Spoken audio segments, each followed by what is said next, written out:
دین کو سنبھال کے رکھنا، تحریر کو سنبھال کے رکھنا، میرے مرنے کے بعد وہ تحریر حسین کا لکھا ہوا میرے کفن میں رکھ دینا، اس لیے کہ عمر فاروق کا ایمان یہ ہے کہ ان کی نجات کے لیے حسین کی غلامی سے بڑی سند کوئی نہیں،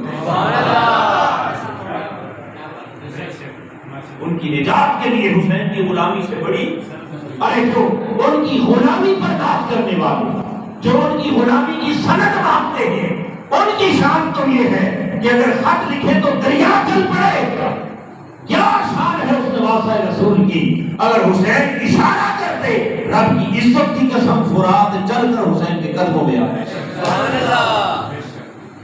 فرات چل کر بارگاہ حسین میں آ جاتا، مگر فرات تو آ جاتا، علی اصغر کی پیاس تو بجھ جاتی ہے، کرامت تو دنیا دیکھ لیتی، مگر حسین کے صبر کا امتحان مکمل، بولیے آزمائش کمپلیٹ نہ ہوتی، کیونکہ رب کائنات نے ان ساری آزمائشوں سے گزار کر بتانا یہ تھا کہ میرے حسین جیسا صبر کائنات میں نہ کسی کا ہوا نہ ہوگا، لہذا ایک طرف شان یہ ہے کہ اشارہ کرے تو دریا قدموں میں آئے، اور دوسری طرف صبر کا عالم یہ ہے کہ یہ طاقت رکھنے کے باوجود بھی دریا کو بلا نہیں رہے، رب سے سوال بولیے سوال نہیں کر رہے بلکہ سب کچھ برداشت کر رہے ہیں، اور صبر کا، استقامت کا، توکل کا، رضا کا بہتر بن کے اپنے مولا کی بارگاہ میں گویا عاجزی اور انکساری کے ساتھ نواسہ رسول زبان حال سے کہہ رہے ہیں کہ مولا جنہ دکھا وچ دل بر راضی، جنہ دکھا وچ دل بر راضی، اے سکھ انہاں تھی وارے دکھ قبول محمد بخشا، پر راضی رہنی پیارے، مولا اگر تجھے تیرا علی اصغر تڑپا کے راضی رہتا ہے تو حسین علی اصغر کا تڑپنا دیکھ کے تیری رضا پر راضی۔ رب کائنات نے فرمایا لوگوں یہ ساری آزمائشیں اور ساری ابتلائیں اور سارے امتحان جب اپنے نقطۂ کمال کو پہنچے تب اعلان ہوا وبشر الصابرین، کیا اعلان ہوا؟ یہ تو ابھی سرزمین کربلا پر نواسہ رسول کی پہلی آزمائش،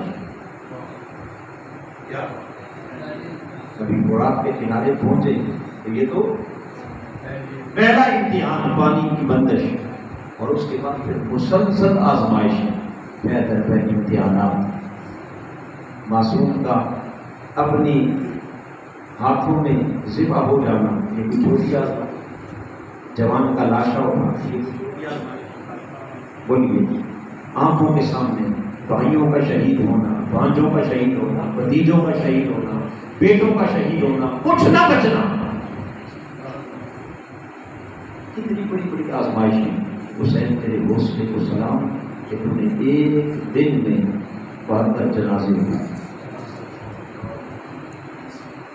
ذرا چشمے تصور میں لائیں کہ جب کبھی ہمیں ایک جنازہ اٹھانا پڑے اس وقت ہماری عادت کیا ہو؟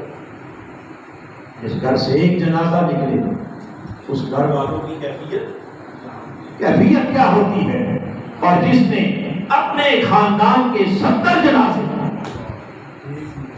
72 لاشیں اٹھائی، کو اگر 72 پتھر بھی اٹھا کر آپ کو ادھر سے ادھر رکھنے پڑ جائے تو اٹھاتے اٹھاتے انسان تھک جاتا ہے، ہمت ہار جاتا ہے، حوصلہ پست ہو جاتا ہے، مگر نواسہ رسول تیری ہمت کو سلام، تیرے عزم کو سلام، تیرے حوصلوں کو سلام، تیری جرأت، تیری استقامت، تیرے صبر، تیرے توکل اور تیری رضا کو سلام کہ تو نے 72 لاشیں اٹھائی مگر حسین نے تھکا، ہمت ہارا، حوصلہ پست نہیں ہوا، آخری لمحے تک نواسہ رسول کی ہمت جمع رہی، اور سب کچھ کر کے بھی اپنے رب کے حضور شکوہ نہیں، شکایت نہیں کی، بلکہ صبر اور شکر کا ایسا بہتر بنے کہ اپنی جان دینے سے پہلے آخری سجدہ بھی شکر کا ادا کرے۔ سبحان اللہ۔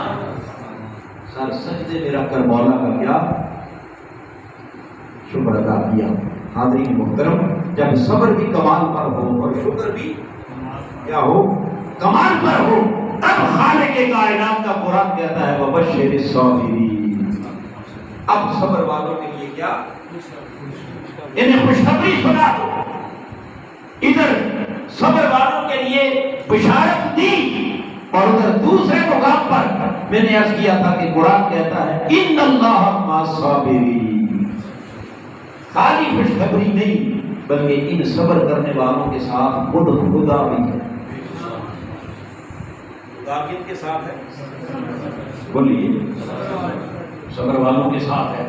اور ادھر کہا وبشر الصابرین، صبر والوں کے لیے بشارت ہے، خوشخبری ہے. ادھر معیت کی بات کی اور اس معیت سے پہلے رب نے دو چیزوں کا ذکر کیا تھا، استعینوا بالصبر والصلاۃ. لوگوں صبر سے اور نماز سے، صبر سے اور نماز سے مدد مانگنا. ذکر دو چیزوں کا ہے، ایک صبر ہے ایک نماز ہے. مگر جب اپنی معیت کی بات آئی تو فرمایا مع الصابرین، اللہ ان کے ساتھ ہے، صبر کرنے والوں کے ساتھ. حالانکہ رب چاہتا تو یہ بھی کہہ سکتا تھا ان اللہ مع المصلین، بے شک اللہ نماز پڑھنے والوں کے ساتھ ہے. یا یوں کہہ دیتا کہ صبر اور نماز والے دونوں کے ساتھ ہے.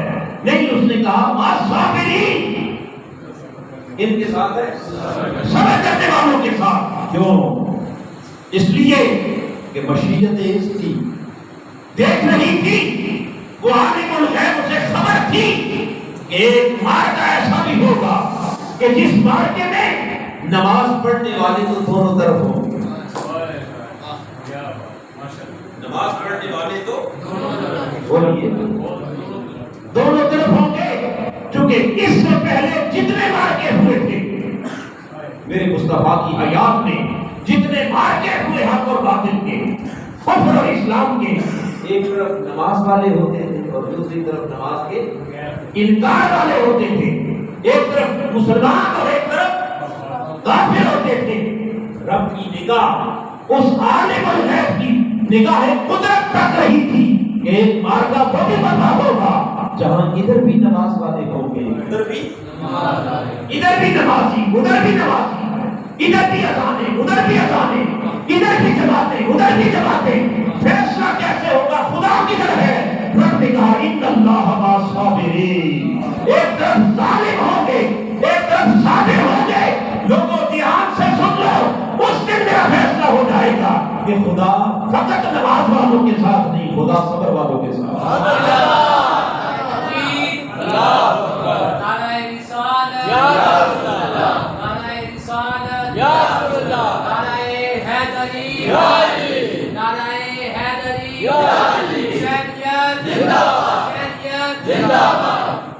رب کائنات کن کے ساتھ ہوگا؟ اس نے حق اور باطل کی پہچان دے دی، نکھار کر حقیقت بتا دی ہے. رب کن کے ساتھ؟ اس کی بشارت کے لیے ہے، اس کی خوشخبری کے لیے ہے. اور پھر مولا تیری کیا کیا بشارت دیں گے؟ فرمایا اولئک علیہم صلوات من ربہم ورحمہ. یہ صبر والے وہ ہیں کہ جن کے لیے قیامت تک رب کی بارگاہ سے صلوات آئیں. بولیے صلوات، اس کے سلام آئیں گے، ورحمہ، اور اس کی رحمتیں آئیں گی. ارے صبر والوں کے لیے صلوات بھی ہے، رحمت بھی ہے، اللہ کی معیت بھی ہے. اور صبر کے مقابلے میں کیا ہے؟ جبر. صبر کے مقابلے میں کیا ہے؟ جبر، ظلم. اب ظلم سہ کر صبر کرنے والوں کے لیے اس نے کہا کہ صلوات بھی ہیں، رحمتیں بھی ہیں، اور خدا کی معیت بھی انہی کے لیے ہے. رہ گئے ظالم، تو ظالموں کے لیے اللہ نے قرآن میں دوسری طرف فیصلہ سنا دیا، الا لعنت اللہ علی الظالمین. ظالموں پر خدا کی قیامت تک لعنت برسے گی. رب کی کیا ہوگی؟ کن پر؟ پھر بولیے کن پر؟ ظالموں پر. گویا ظالم نمازی ہو، ظالم حاجی ہو، ظالم کعبے کا طواف کرے، ظالم روزہ دار ہو، ظالم اذانیں دے، جماعتیں کروائے، ظالم کے لیے اللہ کا فیصلہ یہ ہے لعنت اللہ علی الظالمین۔ ظالم پر کیا ہے؟ بولیے، ظالموں پر کیا ہے؟ رب کی لعنت، ناحق انسانیت کے خون سے اپنا ہاتھ رنگین کرنے والا، ظلم اور جبر کی تاریخ رات برپا کرنے والے، انسانیت سوز ظلم اور جبر کرنے والے، خدا نمازیں پڑھیں، حج کریں، عمرے کریں، وہ کعبے کے طواف کریں، ان کے لیے سوائے لعنت کے اور کچھ نہیں، اور دوسری طرف حق کے لیے صبر کرنے والے، استقامت کا بہتر بننے والے، رب کائنات نے فرمایا ان صابروں کے لیے قیامت تک میری صلوات بھی ہیں، رحمتیں بھی ہیں اور خدا کی مائنت بھی ہیں۔